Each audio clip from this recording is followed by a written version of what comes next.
ये तो आपको पता ही होगा कि कोरोना में नुकसान तो हुआ है, सिर्फ एक का नहीं बल्कि पूरी दुनिया का हुआ है। और अगर नुकसान बेवजह हुआ हो तो उसकी चोट तो लगती ही है। ऐसा ही कुछ भारत के साथ भी हुआ है। लेकिन अगर हमारी पुरानी सरकार होती तो ये नुकसान जब तक कोरोना बना रहता तब तक भारत को नुकसान भोगना पड़ता। पर मोदी सरकार है तो इतनी आसानी से हार कैसे मानती।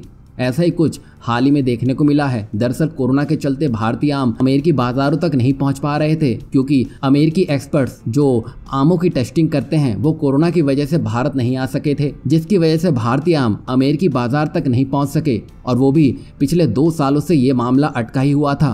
पर भारत की केंद्र सरकार ने इसका भी हल निकाल लिया। दरअसल 23 नवंबर 2021 को कृषि और किसान कल्याण विभाग और USDA ने 2 बनाम 2 कृषि बाजार पहुंच मुद्दों को लागू करने के लिए एक रूपरेखा समझौते पर हस्ताक्षर किए थे। यानी कि अब जो टेस्ट अमेरिकी एक्सपर्ट्स करते थे अब वो भारतीय एक्सपर्ट्स कर सकेंगे। यानी कि भारत सही ढंग से साइंटिफिकली टेस्टिंग करता है तो अमेरिका को इससे कोई आपत्ति नहीं है, क्योंकि जो क्षमता अमेरिका में है भारत भी उस मामले में कम नहीं है। और भारतीय लेबोरेटरीज सर्टिफिकेट देती है तो अमेरिका भारतीय आमों पर आंख बंद कर विश्वास कर सकता है। और आप नतीजा देखिए, मंत्रालय ने कहा है कि आपसी समझौते के तहत अब भारतीय आम अल्फांसो किस्म का निर्यात अप्रैल महीने से ही अमेरिका में शुरू भी हो चुका है। और मजे की बात तो यह है कि मंत्रालय ने कहा है कि निर्यातकों से प्राप्त अनुमानों के अनुसार वर्ष 2022 में आम का निर्यात 2019-2020 के $43.5 लाख के 1095 टन आम के निर्यात आंकड़े को पार कर सकता है। इससे आप भारत की शक्ति और देश के वैज्ञानिकों की ताकत का अंदाजा लगा सकते हैं। जो बाजी हार रहा था भारत,